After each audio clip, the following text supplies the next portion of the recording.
You have to go down? Okay, yeah, let's go. Oh, I'm sorry. I didn't know that. All right. Are we starting in Ted base? Test base, yeah.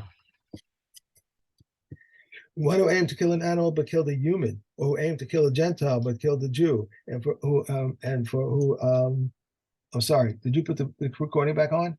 I did. Okay. One who aimed to kill an animal but killed a human, or who aimed to kill a Gentile but killed a Jew, or who aimed to kill a premature baby but killed a viable one is exempt. If he aimed to strike him on his loins and the force of the blow was not sufficient to kill him at that spot, but it struck his chest where his force was sufficient to kill, and he died, he is exempt. If he aimed to strike him on the chest and the blow contained sufficient force to kill at the spot, but it struck his loins where its force was insufficient to kill, and he died, he is exempt. If he aimed to strike an adult and the force was not sufficient to kill an adult, but he struck a child whom it was sufficient to kill and he died, he is exempt.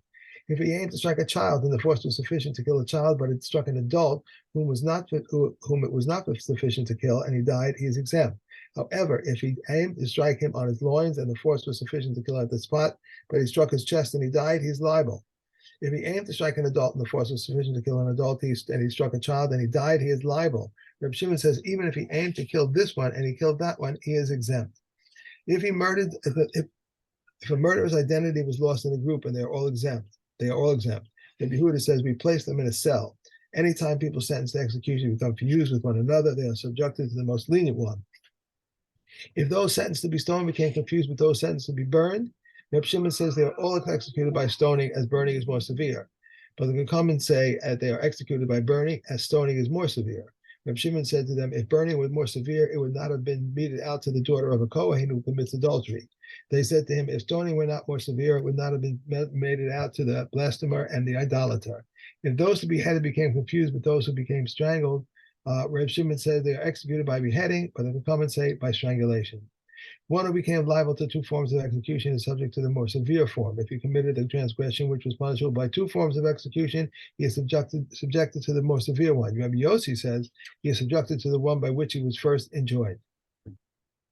Okay. So somebody who was lashed for a certain avera, and then went and repeated the same avera and got lashes again. And now he's been brought a third time in front of the Beis Din. Okay. He Beis Din machnisin also la kippah. The Beis Din at this point says, okay, this guy is a complete recidivist.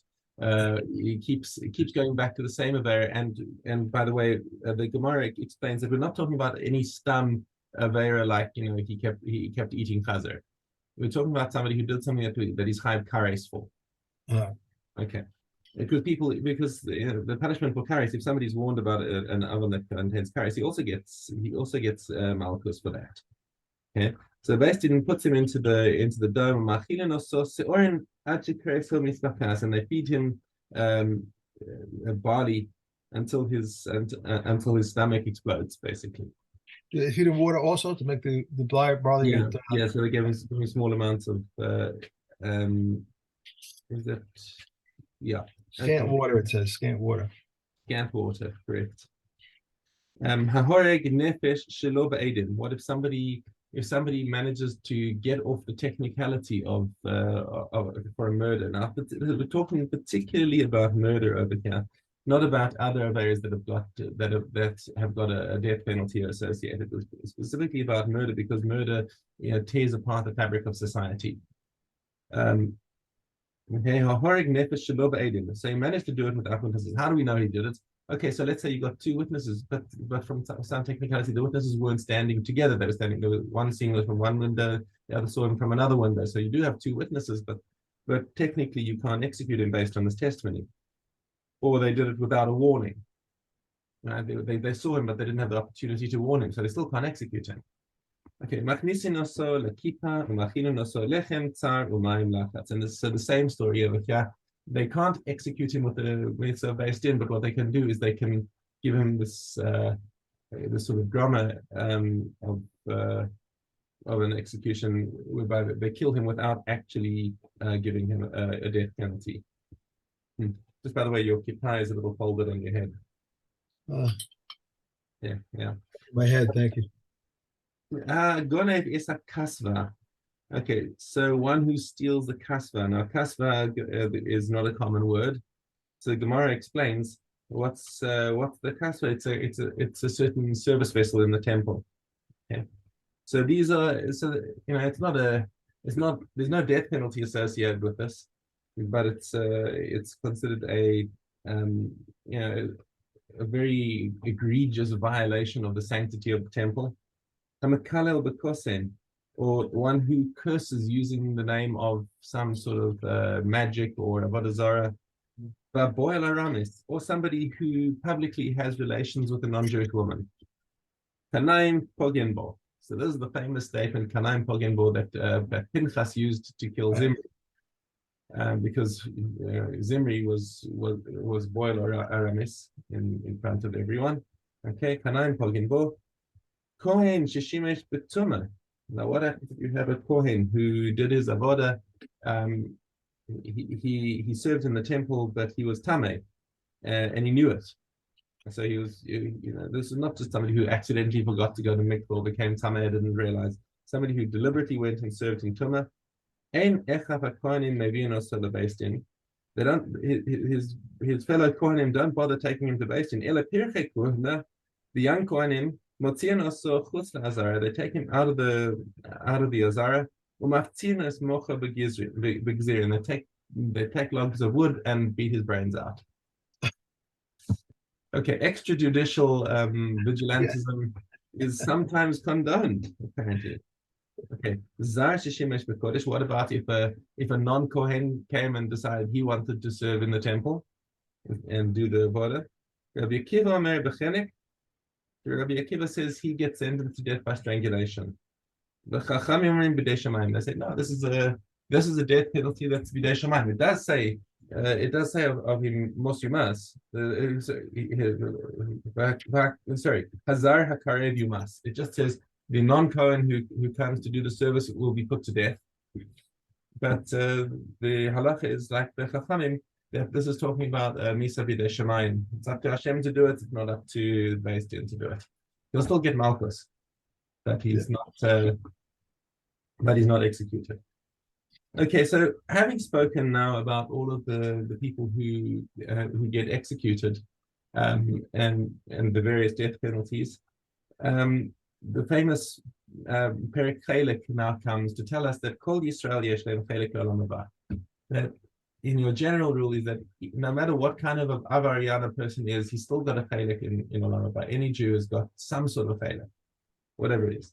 Shenemar v'amech kulam tzadikim li'olam yurush haaretz netzeh matay masa yadayim Yisrael. So Pasuk here to tell us that the whole nation is righteous and they will inherit something. Okay, so from this we see that every Jew has got a chelik, except the elu she'ein lahem chelik olam haba. Some people have gone too far and they are excluded from olam haba. Ha'omer ein techias ha'meisim min Torah. One who denies the validity of techias ha'meisim, he says there's no source for techias ha'meisim min Torah. That seems to be actually a rather punishment fitting the crime kind of thing, because if olam haba is after techias ha'meisim and he says no, there's no such thing as techias ha'meisim, then okay, so you're right. So not the kind of thing you want to be right about. but they say to him, okay, if you're so convinced that there's no techias ha'meisim, you may have the world that you created. Okay. Also, Ein Torah min hashamayim. One who says that there's no such, that Torah is not min hashamayim. It's not. Okay. He also loses his chelek, the apikoros. So what's an apikoros if not either of the above? The Gemara explains it's somebody who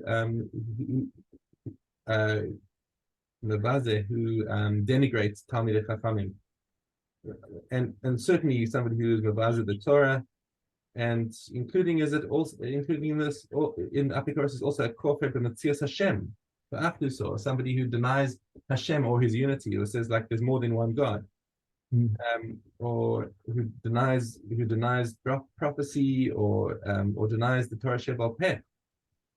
So there go our tzedukkim and our karayim.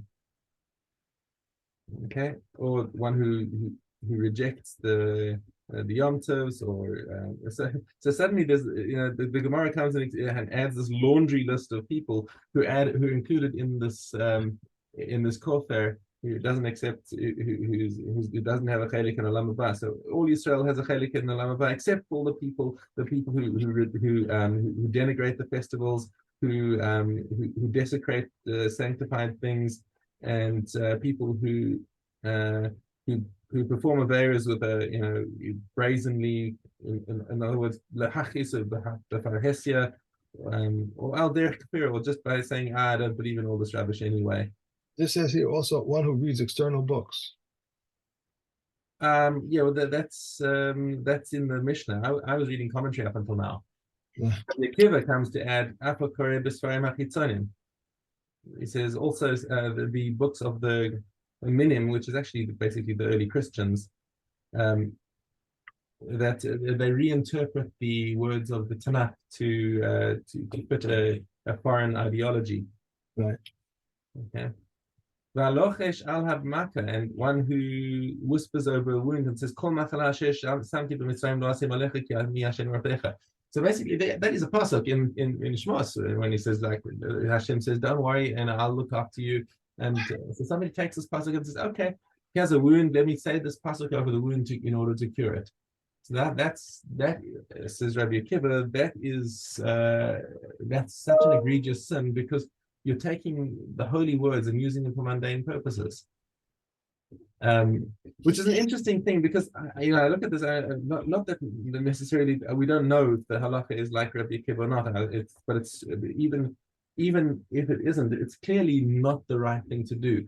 So it's very curious that you often find people who will put psukim over a baby's crib in order to protect the baby from mazikin or whatever. They're like, no, that's not what you do. Or you don't use divrei Torah as a refuah or as a protection. Okay, what's a mezuzah? Yeah, but that's a mitzvah. It's a mitzvah to put the mezuzah on your door. If the mezuzah wasn't a mitzvah, it would be asur.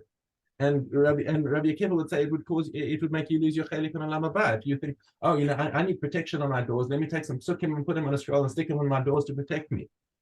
And that would be totally asur. Right. Except that told us that we have to do it. Did you ever see anyone that had pasukim over a baby's crib? Did you ever see that? Yeah. Really? Yeah. They take certain tehillim and say this is for protection of the baby. You know what the baby's going to read the tehillim? It's just like a little printed card that they stick over the baby's crib. So yeah, it's very, very sus. I don't think it's the right thing to do. Anyway, that's me. Abba Shaul Omer Ata Hoge Es Hashem B'os Yosab. So Abba Shaul says that you can also lose your chelik in olam haba for pronouncing the Shem Hashem as it's written. Okay, so whether or not he's right and you lose your olam haba, you certainly don't want to do it. Okay, we are on to back to Vav Hey. Okay. Said Reb Meir, at the time when a person suffers, what expression does the Shekhinah use, so to speak? I am burdened by my head. I am burdened by my arm. If the arm of present is pain, so for the blood of the wicked, which is spilled, how much more for the blood of the righteous? Not only this, but anyone who leaves the deceased relative overnight transgresses a negative commandment. If he left him overnight for the sake of his honor, in order to bring him a casket or shrouds, he does not transgress. They did not bury him in the ancestral plot. Rather, they were two cemeteries, one set for the court, one for those who were beheaded or strangled, and one for those who were stoned or burned. When the flesh has decomposed, they gather the bones and bury them in their place. The relatives come to inquire after the welfare of the judges and the witnesses, as if to say, we have nothing in our hearts against you because you have judged correctly. They do not mourn, but they grieve, for grieving is only in the heart. Okay. And we have Zion Aleph. Four executions were given to the court: stoning, burning, beheading, and strangulation. Reb Shimon says burning, stoning, strangulation, and beheading. This is the procedure for those who are stoned. This is the procedure. That's it. That's it. Oh, Yeah. I lost you. What happened to my picture here? Oh, Oh, come on. I lost your yeah. picture for some reason. No, there we are. Okay. Okay. So Baba the first one, Basra. the one I just read, we're not doing. No, that was it. Number And, Aleph. Aleph was and it. you Okay. saw you saw that we just saw about how Rabbi Shimon was disputing about what order the things go, and we saw it in two different Mishnayos. His argument about the severity of the death penalties. Okay. All right. That's it. Okay, so the Baba Basra, Dalit base. Okay. He has not sold the pit nor the sister, and even if he wrote in the contract the depth and the height, and if he must buy back for himself a right of way, these are the words of Rabbi Akiva. The sages, however, said that he need not buy back a right of way. Rabbi Akiva says, however, agrees when he said to him, except for these, he need not buy back for himself a right of way. If he sold them to another, Rabbi Akiva says he need not buy a right of way, and the Kakaman, however, say that he must buy a right of way. One who sells a house has sold the door, but not the key. And if he has sold the fixed mortar, but not the portable one, he has sold the pedestal of the mill, but not the flour catch, nor the oven, nor the stove. When he said to him, it is all it and all that is in it, they are all sold. One who sells a courtyard has sold the houses, houses, pits, ditches, and vaults, but not the movables. When he said to him, it and all that is in it, they are all sold. In any case, he has not sold the bathhouse or the olive press which are in it. Eliezer says, one who sells a courtyard has sold only the airspace of the courtyard. Okay, get to. Okay, Chesed. If one married his Yavana and her co-wife went, I'm sorry, if one married his Yavana and her co-wife went and was married to another, it was discovered that this one is an alonus. She must leave both of them, and all of these procedures apply to her. If a scribe, all of the penalties for having remarried without permission. Although this is only according to Rabbi Akiva that she gets all these penalties because the Yavama Lashuk is only a love. It's not a kares. So it's only Rabbi Akiva holds that any love is also gets all of these penalties. Okay. If a scribe wrote a get for a man and a receipt for a woman, and Aaron gave the get to the woman and the receipt to the man, they gave them one to another, and afterward the get was found in the hand of the man and the receipt in the hand of the woman, she must leave both of them, and all of these procedures apply to her. But Eliezer says if he went out immediately, it is not a get. If he went out afterwards, it is a get because the first is not believed and abrogate the rights of the second. If a man wrote a get to divorce his wife and then changed his mind, Beit Shammai says he disqualified her from marrying a Kohen. Beit Hillel, however, said even if he gave it to her on a condition, the condition was not met, he does not qualify her from marrying a Kohen. One who divorced his wife and then lodged with him in an inn, Beit Shammai says she does not need a second get from him. Beit Hillel, however, says Beit Hillel say she needs a second get from him, and when he was divorced from the Nisuin, they agree that if she was divorced from Erisin, she does not need a second get from him because his heart is not close to her. If a man married a woman on the basis of a bold get, then he must leave both of them, and all of these procedures apply to her. Okay. And Sukkah. Okay. Hey, Vav. On the first festival of the Sukkot, there were 13 bullocks, 2 rams, and 1 pig-goat. There remained 14 yielding sheep for 8 watches. On the first day 6 of the watches offered up 2 each, and the rest offered 1 each. On the second day, 5 offered up 2 each, and the rest 1 each. On the third day, 4 offered up 2 each, and the rest 1 each. On the fourth day, they offered up 2 each, and the rest 1, and the rest each 1 each. And on the fifth day, they offered up 2 each, and on the rest 1 each. On the sixth day, one offered up 2, and the rest 1 each. On the seventh day, all were equal. On the eighth day, they reverted to casting lots as if on the other festivals. The sages, however, say whoever offer up bullocks today should not offer them tomorrow, but they took returns in rotation. During 3 periods of the year, all 24 watches were equal to the prescribed offerings of the festivals and the divisions of the pot of bread. On Shavuos, they would say to him, here is your mitzvah for you, here is your chametz for you. The watch, whose time was of service. Here's your matzah for you, not mitzvah. The watch whose time of earth service was fixed, only it offers the daily offering, burnt offerings, vow offerings, free will offerings, the remaining public offerings, and this watch offers everything. If the festival fell near a Sabbath, either before or after it, all the watches shared equally in the division of the pot of bread. If one intervened between them, the watch whose time was fixed to 10 loaves, and the one that stayed behind took 2. But during the rest of the year, the incoming watch took 6, and the outgoing watch took 6. Rabbi Yehuda says the incoming watch took 7, and the outgoing took 5. The incoming watch divided the bread in the north, and the outgoing in the south. The watch of Bilga always divided the bread in the south. The ring was permanently affixed, and its windows were sealed. Tomorrow is Daf Beitza. Okay, I'm sorry. I'm sorry. Tomorrow's Beitza. Oh, okay. I'm sorry. All right, brachos. Okay. Beit Shammai says the room is swept first, and afterwards the hands are washed. And Beit Hillel says the hands are washed and then the room cleaned. Beit Shammai says light, grace, spices, and Havdalah. Beit Hillel says light, spices, grace, and Havdalah. Beit Shammai says who has created the light of the fire, and Beit Hillel says who creates the lights of the fire. No blessing may be recited over the light or spices of Gentiles, and not over the light and spices for use for the dead. And not cover this light and spices placed before the idols. No blessing is recited over the candle, and no benefit is derived from its light. Okay, and 1 minute.